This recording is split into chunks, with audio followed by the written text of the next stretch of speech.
Now, having seen what is gender incongruence and the definition, I think we can come to the gender transition now. Maybe we'll talk a little bit in detail about this one.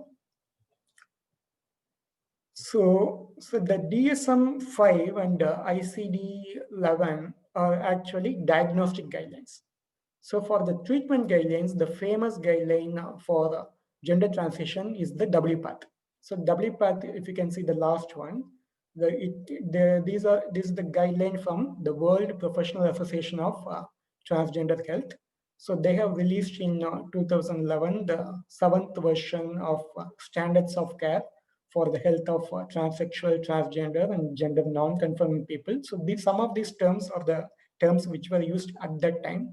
So nowadays, the term transsexual people are not using that much because previously it was seen as a clinical term, but now the transgender term is the all-encompassing term.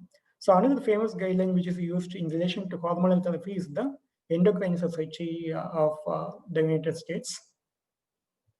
So we will discuss more in relation to the WPATH guidelines because WPATH guidelines are the one which is also noted in the Transgender Persons Act of 2019 by the Government of India.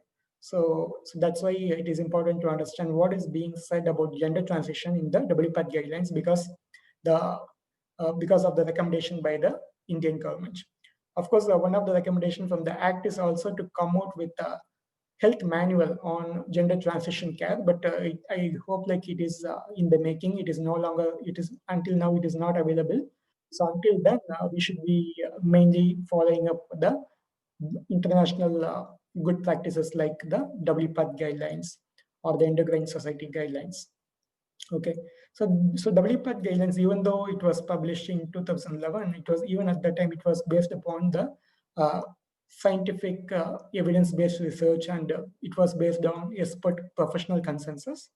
So broadly, the standards of care offers guidance for the hormonal therapy and gender affirmative surgery.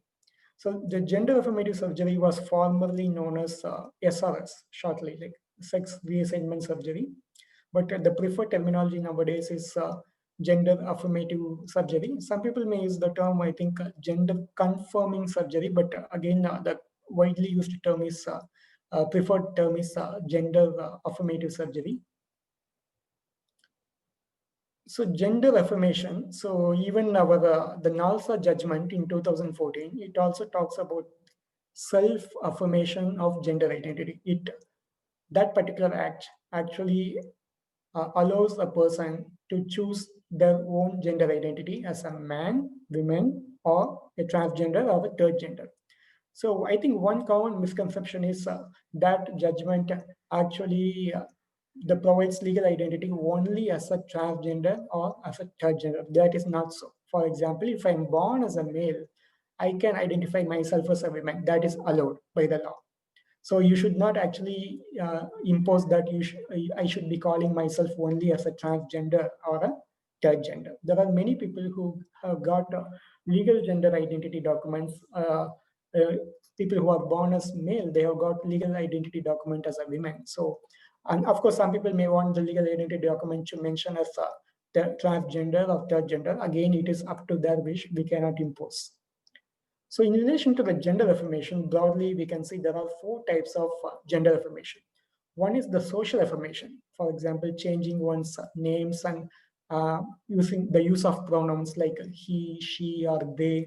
So that is social affirmation.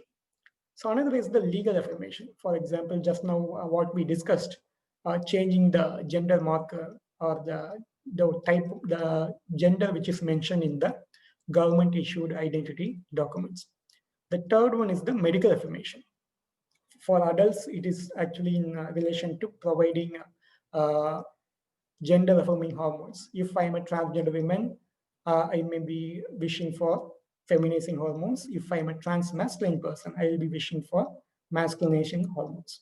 So that is medical affirmation. So surgical affirmation, again, we will discuss in detail. So depending upon whether the person is trans feminine or trans masculine, so some of the surgical procedures can be vaginoplasty, breast augmentation, masculine chest reconstruction in relation to the trans-masculine people. So again, I want to emphasize that not all people who identify as transgender will desire all these domains of gender affirmation. Not everybody would like to have hormonal therapy. Not everybody would like to undergo the gender affirmative surgery.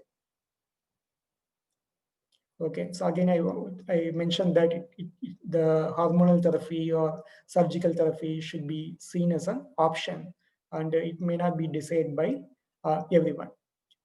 Again, of course, for people who desire so, if of course they need to, they satisfy the, if they satisfy the criteria for the surgery or hormonal therapy, we'll shortly see what are they.